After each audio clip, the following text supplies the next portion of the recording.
Mais Sakura, c'est Morgane et Rosalis. salut. Aujourd'hui on fait un vendredi lecture shoujo manga. Allons-y. Des shoujo à destination de jeunes filles en fleurs, hein, Morgane. C'est la définition, mais pas seulement. Parce qu'il y a vraiment différents types. Il y a quelques coups de cœur, dont des séries à côté desquelles j'étais passé avant, et puis il y a des grands classiques comme vous allez le voir. Très bien, alors première lecture. On va commencer par une série en 2 tomes en fait, qui a été publiée en février aux éditions Akata. Donc les 2 tomes qui constituent une histoire complète sont disponibles depuis. Donc cette série-là, c'est Like a Little Star. Like a Little Star, au Japon, publié chez Shueisha et prépublié dans le magazine Betsuma à destination de filles collégiennes, lycéennes. Tout à fait. On connaissait déjà l'auteur de ce manga-là, donc Kaori Hoshiya, puisqu'elle avait déjà eu 2 séries publiées en France aux éditions Akata. Ces séries, c'était donc Don't Worry Be Happy, qui était en 4 tomes, et puis un recueil de nouvelles, un petit coin de bonheur. Donc avec Like a Little Star, on focalise grosso modo sur 5 personnages. Une lycéenne qui ne sait pas véritablement ce qu'elle souhaite, comme c'est souvent le cas dans des shoujo manga, et elle se retrouve à rejoindre le club d'astronomie dans lequel il n'y a que des beaux garçons, mais qui sont vraiment passionnés d'astronomie, hein. C'est vraiment ce qu'ils aimeraient faire, ils aimeraient consolider leur club, et voilà donc ce qu'elle découvre, elle découvre un nouvel univers. Ben moi j'avais beaucoup aimé Don't Worry Be Happy de cette même autrice. Le dessin est super joli, c'est mignon en fait comment c'est narré. Donc j'attendais beaucoup de Like a Little Star, sauf que une série aussi courte en fait tu peux pas aller bien loin. Pour moi, il faut que 4 tomes par exemple, à partir de 4 tomes tu peux faire une histoire qui va un peu plus en profondeur. Là tu vas hyper vite. Donc ça c'est un peu dommage. Après, c'est mignon hein, quand tu cherches un shoujo Betsuma, un shoujo collégienne, ouais, c'est mignon. Après, pour moi, c'est une histoire assez classique. Pourquoi est-ce qu'il faut toujours 4 beaux gosses? Ça fait F4. Pour moi, ça fait Hanayori Dango, ou encore plus récemment Harumatsu Bokura, qui en France paraît au nom de, je sais pas, Beautiful Days, Colorful Days, un truc comme ça. C'est pareil, c'est 4 beaux gosses et une héroïne qui a son quotidien bouleversé grâce à ces 4 beaux gosses. Voilà. Après, l'originalité, c'est que le club, là, c'est pas un club sportif, mais un club d'astronomie. Mais encore une fois, comme dans tout club où la romance doit être un tout petit peu bouleversée, enfin perturbée, mais pas tant que ça, c'est toujours un club où il existe une règle où il ne faut pas tomber amoureux entre membres de club. Bon, après, vu que c'est que sur 2 tomes, la règle elle est assez légère. Mais en gros, pour moi, ça reprend un peu des éléments classiques de shoujo de ce style-là. Donc voilà, c'est une lecture sympathique. Mais somme toute assez classique. Tout à fait. Je suis bien d'accord avec toi. Par contre, le dessin est vraiment joli, notamment les planches de chapitres que j'ai vraiment appréciées. C'est ça, c'est super joli. Donc ça, c'est vraiment un gros point positif pour cette histoire. Globalement, on va pas se mentir, les shoujo manga qui font très peu de tomes, comme tu le disais, hein, je pense en dessous de 4 tomes, c'est souvent des séries, comme pour tous les mangas, qui ont démarré, mais qui n'étaient pas conçues pour se terminer forcément aussi rapidement. C'est des séries qui n'ont pas forcément rencontré leur public, et qui, au Japon, et qui, du coup, se voient arriver à leur fin, comme c'était le cas dans le plan initial, puisque dans les plans scénaristiques, souvent, pour les mangas, il y a plusieurs étapes. C'est-à-dire il y a le cap des 10 chapitres, par exemple dans Shonen Manga, puis ensuite on étend une première fois, puis on peut étendre encore d'autres fois l'univers en fonction du succès de la série. Et là voilà, c'est le pitch de base et pas forcément... Mais en France, j'ai l'impression que les shoujo courts sont bien vus. C'est vrai. Je pense que, mais de manière générale, j'ai l'impression que les fans français recherchent aussi des séries avec un nombre de volumes raisonnable, là où effectivement... Alors qu'une histoire qui marche, normalement, c'est une histoire qui dure. Ouais, c'est une histoire feuilletonesque sur des années, effectivement. Voilà, mais du coup, ça peut correspondre à un certain public quand tu veux un shoujo feel good, tu vois, très tranquille, où tout est assez joli, où voilà, dans l'histoire, tu es une jeune fille qui trouve la confiance en l'être humain et en les relations humaines grâce à 4 beaux gosses, et ben du coup, ça c'est bien. Je pense que c'est juste 2 tomes. C'est le propre aussi de ces magazines de prépublication du Betsuma et de Margaret. On abordera un peu plus tard un autre shoujo manga qui est issu un petit peu de la même filiation de Margaret. Et je pense que c'est des shoujo qui sont souvent un peu feel good. Après, je dis 2 tomes, en fait ils sont parus en même temps, c'est ça? En France. Ok, en France en même temps. Donc bah, tu les achètes d'un seul coup, 1 et 2, et puis voilà. T'as une petite bulle parmi les petites étoiles. Ouais. Sinon, je trouve que c'est mignon parce que le parti pris aussi, c'est de se comparer un peu aux étoiles. Le fait que, tu vois, quand tu crois plus en les relations humaines, ben, tu veux être une étoile un peu isolée. Mais en fait, quelque part, quand tu es lié aux autres, t'es un peu comme dans une constellation, ça c'est joli. Voilà. Ça aurait été bien que ça dure un peu plus. Ouais, on espère que cette autrice aura l'opportunité d'avoir... de créer une série un peu plus longue. Ouais. C'était donc la première lecture. Maintenant, deuxième lecture. La deuxième lecture, en fait, il y a quelque chose à l'intérieur. Oh! Mais qu'est-ce donc? Tu veux nous en dire plus avant qu'on passe à la deuxième lecture? Non, passons à la suite. Très bien. La deuxième lecture, en fait, c'est une série à côté de laquelle j'étais passé jusqu'à maintenant. Et je me suis dit, tiens, je crois que c'est Rosalis qui voyait justement sur les publications d'Instagram autour notamment du magazine Hana to Yume au Japon qui en parlait. Et tu t'es dit, ça a l'air vachement joli. Oui. Et c'est donc la série intitulée en France Le jeu de la mort. Voilà, donc ce qui est perturbant, c'est la traduction du nom en français. Mais sinon, quand tu le vois en japonais, et puis surtout les visuels, c'est tellement beau que c'était évident que ça allait nous plaire. Tsuiraku Jeke to Haijin Kyoshi. Donc, il est référence au prof. Dans le titre japonais. Donc une jeune lycéenne et puis un prof. Mais en fait, tu sais, le prof, il est décrit comme étant un peu... maladroit, mal aimé, infirme, là, comme ils l'ont traduit en français. Infirme, c'est un peu fort, mais il est un peu nul, quoi. Mais en vrai, il est dessiné tellement beau, classe, que ça va, quoi. Oui, c'est clair. Moi, ce que j'ai beaucoup aimé dans ce titre, en fait, ce que j'aime aussi beaucoup dans tous les mangas prépubliés dans le magazine Hana to Yume, d'abord, ça va être très joli, ça va être très bien décrit, et puis finalement, en fait, derrière un pitch qui a l'air simple, les personnages acquièrent une épaisseur au fur et à mesure. Et là, l'histoire il n'y a que 3 tomes parus pour l'instant. En France, oui, la série est toujours en cours au Japon, elle est en cours de parution. D'ailleurs, dans le Hana to Yume que tu tiens dans les mains, bien, on en voit la promotion, il est bien mis en avant ici. Il est indiqué ainsi qu'il y a déjà eu 1 400 000 exemplaires du manga, tout volume confondu, qui ont été vendus, ce qui est plutôt une bonne réussite, c'est ça. On voit par exemple que donc c'était à l'occasion de la sortie du 9e tome au Japon. Donc là, c'est le Hana to Yume de décembre 2020. Donc on a là, c'est une série qui a un bon volume. Tout à fait, et un bon nombre de pages. Et puis, elle est tout le temps encore au début du magazine, par ailleurs, dans Hana to Yume. Et c'est vraiment, du coup, un titre qui a trouvé son public. Donc, l'histoire, effectivement, une lycéenne, son professeur, un professeur qui paraît un peu étrange dans ses relations avec les lycéens. Il se fait un peu maltraiter parfois par les lycéens. Il a une relation très cool et surtout très orientée sur l'empathie et la compréhension des personnes. Et là, en l'occurrence, avec l'héroïne, la lycéenne, il cherche à faire en sorte qu'elle à la fois trouve un sens à sa vie, qu'elle s'ouvre aux autres avec une notion d'amitié qui est importante.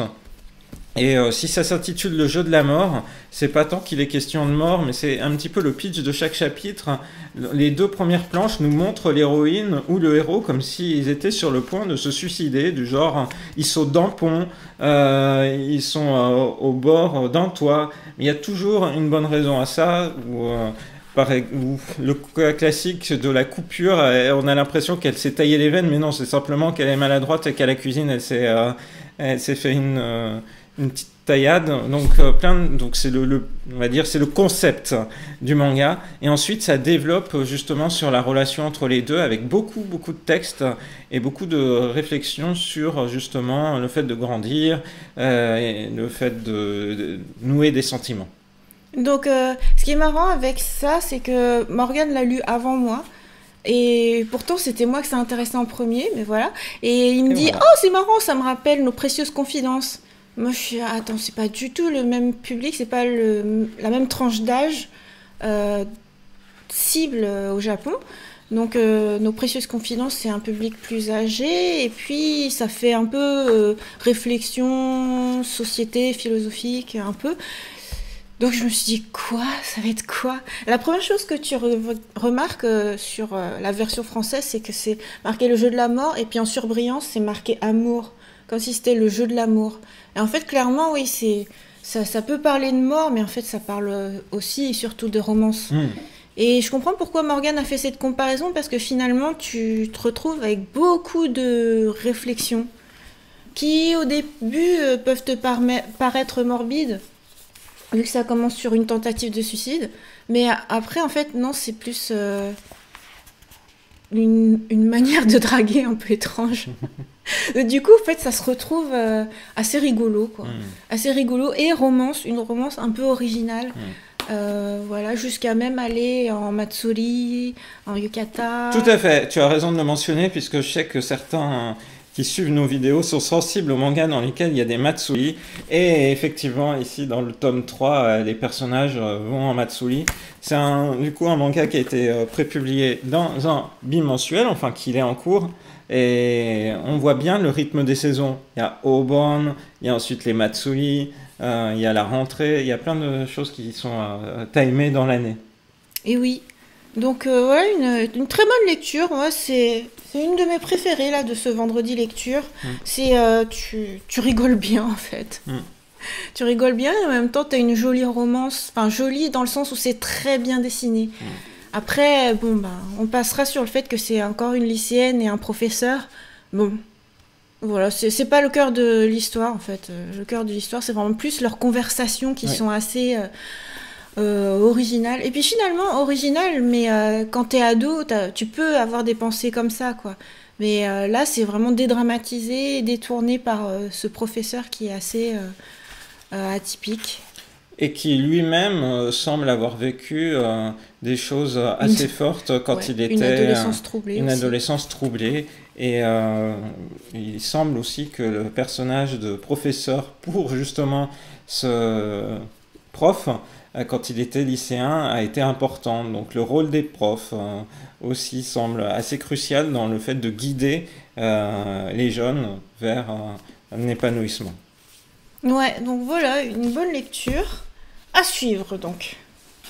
Et on continue pour la 3e lecture avec un manga encore prépublié dans Hanato Yume, et ce manga c'est un des titres que tu adores, dont tu m'avais parlé et tu m'as donné le goût surtout de le lire. C'est donc La Princesse et la Bête. Voilà, pour lequel tu avais des a priori, et je t'ai dit mais tu devrais pas avoir d'a priori, c'est vraiment bien, c'est le style de shoujo qui te plairait.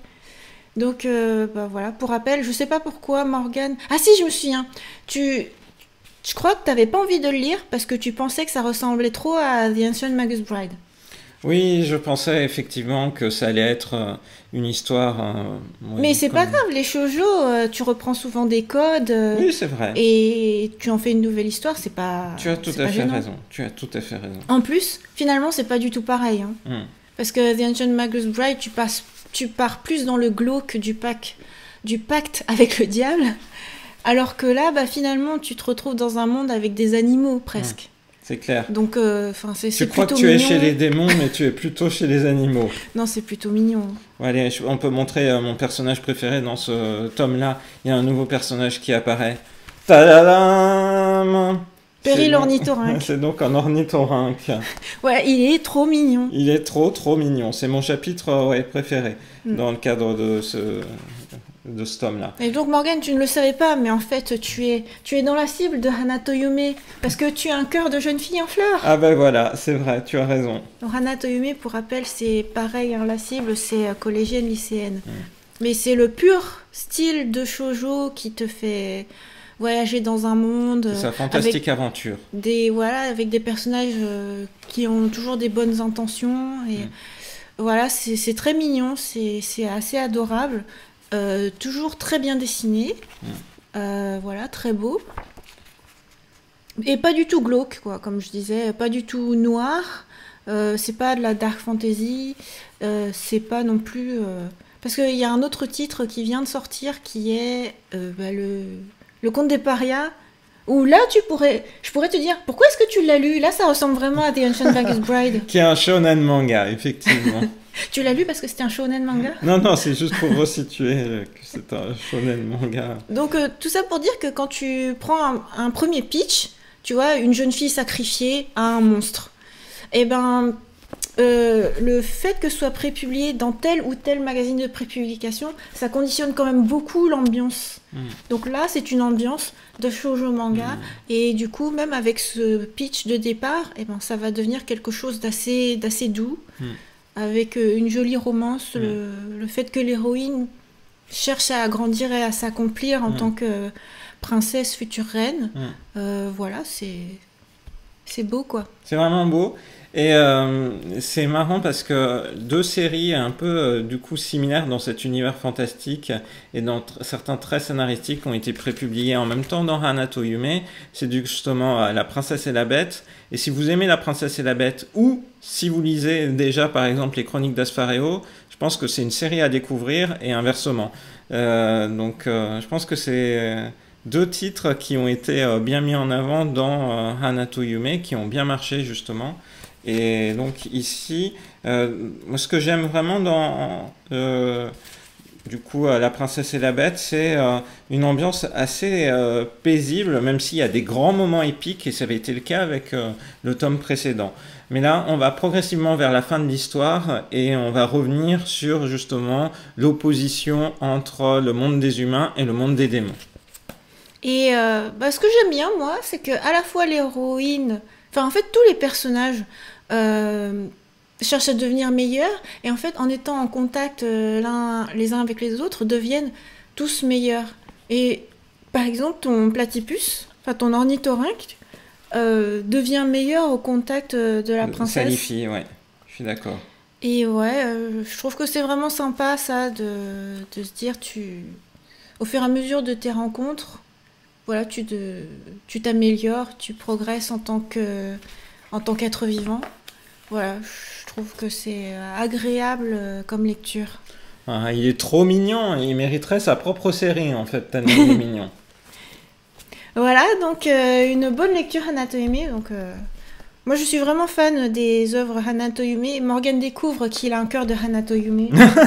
Tu refusais à un moment, je sais pas pourquoi. Ah, mais je sais pas, ça te paraissait trop bébé? Non, c'était plutôt la dimension fantastique. Pourtant, à l'époque, quand Fushigi Yugi était paru en France à la fin des années 90, j'avais pris plaisir à découvrir ce type de Ah, shoujo tu voulais de la manga. pure romance en fait. Mais j'étais plus habitué effectivement à la pure romance lycéenne. Ah. C'est pour ça. C'est cette dimension du fantastique, du shoujo manga fantastique qui est un peu moins connu en France parce que justement il y a peu de titres qui sont arrivés globalement. Et pourtant donc, il y en a plein. Oui, il y en a plein au Japon. Effectivement, il y en a vraiment plein.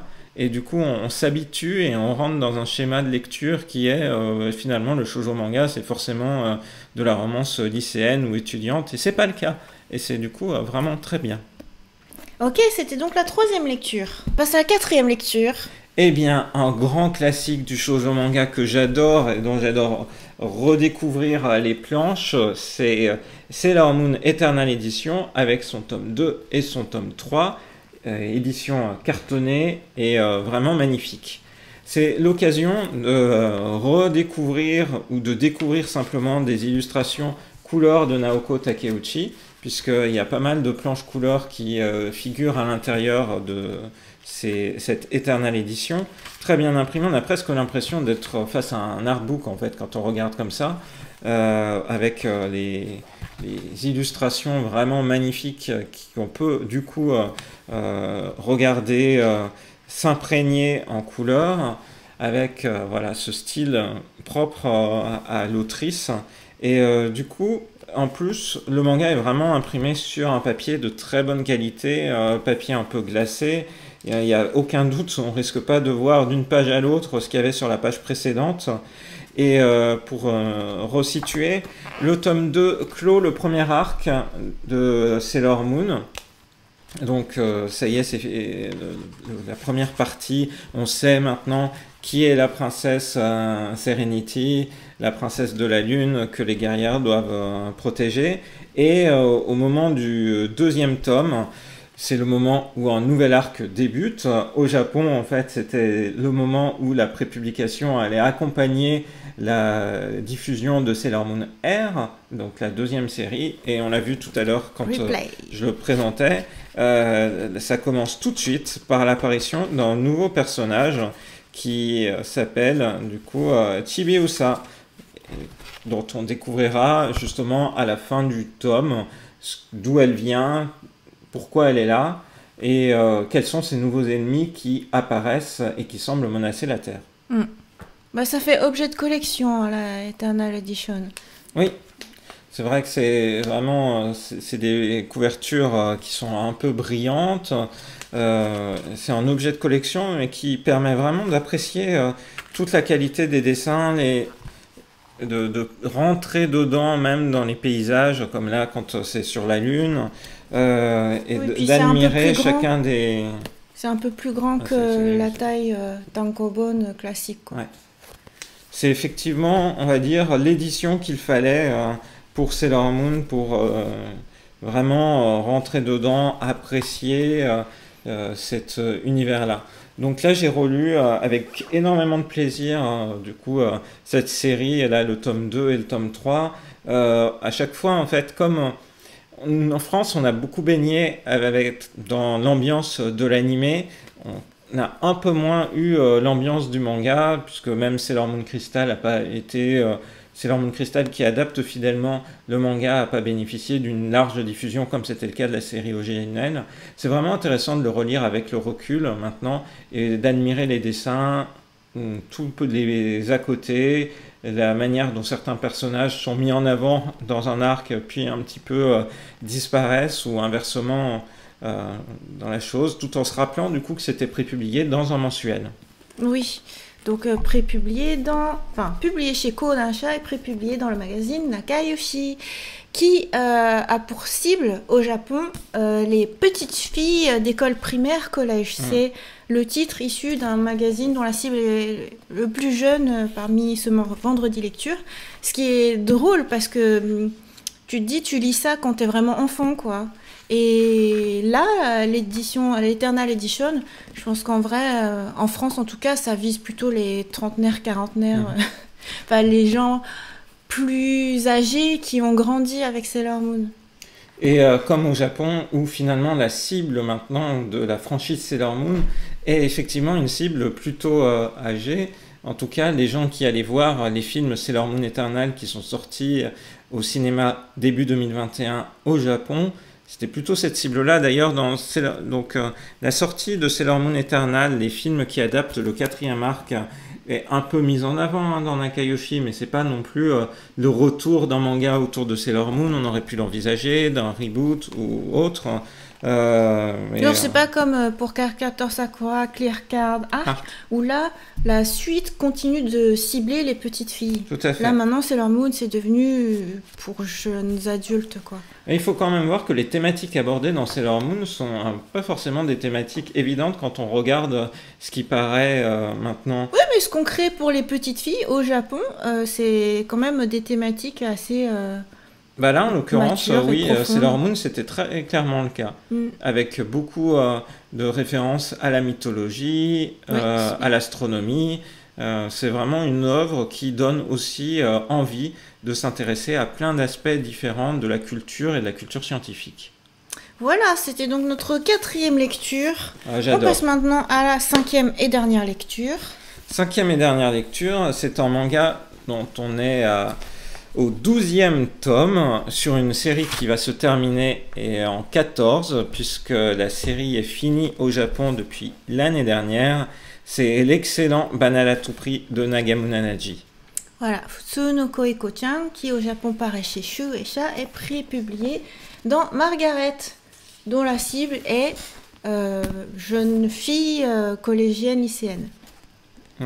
Je rappelle que Margaret est un magazine qui, comme Hanato Yume, est bimensuel.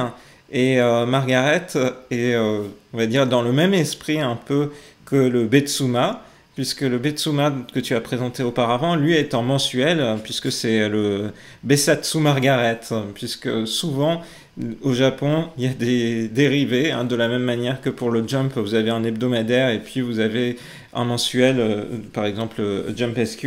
Voilà, c'est pareil. Square. Pour du coup Banal à tout prix, qui était publié toutes les 2 semaines dans Margaret et qui bénéficie de la patte et du talent d'illustratrice de Nagamune Nanaji, qui réalise vraiment des planches magnifiques. Là, les 2 protagonistes maintenant sont à une étape cruciale de leur relation. Ils envisagent de se marier, de vivre ensemble, mais avant de pouvoir passer cette étape-là, il faut aussi être sûr de savoir qui on est soi-même. Quand on est lycéen et qu'on envisage le mariage, est-ce qu'on a déjà vraiment pris le temps de réfléchir aussi à la manière dont on veut grandir, quelles études, quel métier, quelle place dans la société? Et c'est ce moment de pause que marque du coup ce tome 12, où les protagonistes réfléchissent beaucoup sur qu'est-ce qu'ils souhaitent devenir, comment ils se voient plus tard, à la fois dans leur vie familiale, l'un avec l'autre, mais aussi dans leur vie plus globalement en société.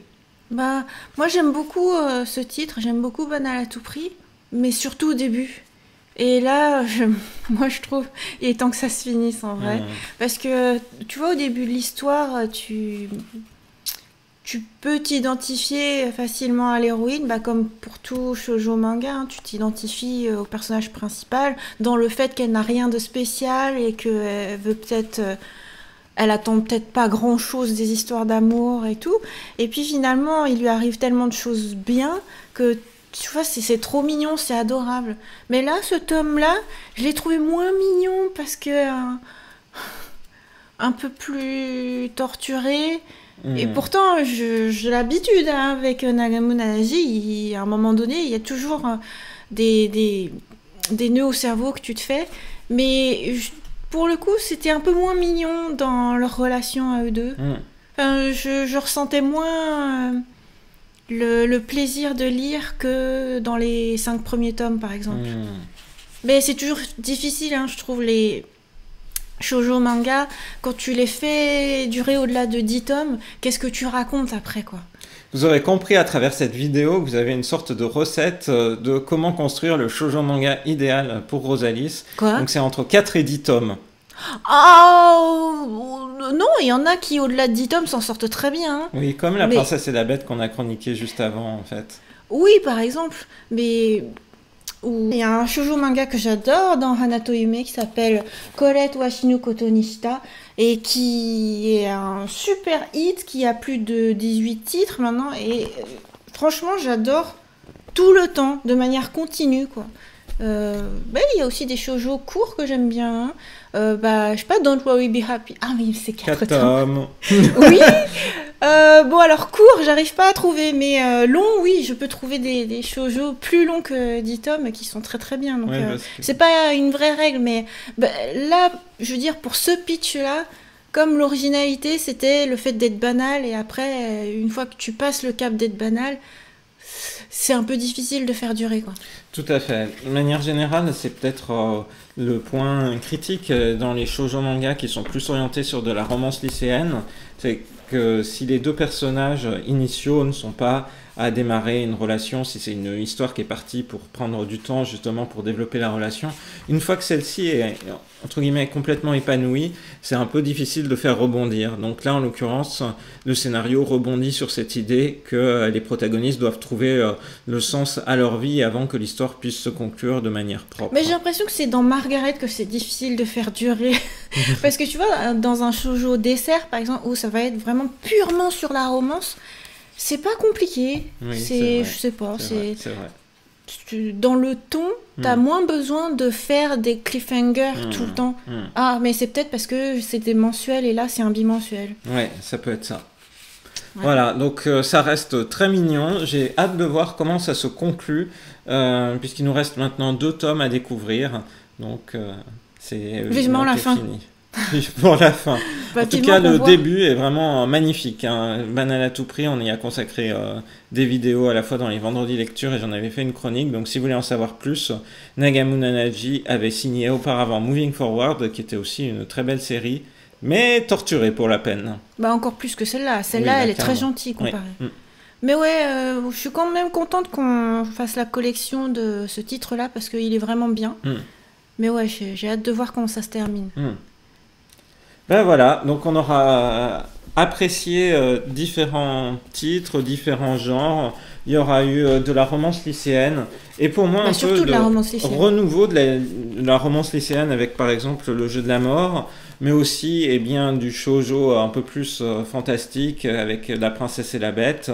Et enfin, le grand classique des classiques qu'il faut absolument avoir lu tellement c'est à la fois intéressant, voilà, passionnant dans les différentes références et dans l'impact que ça a eu, c'est-à-dire Sailor Moon.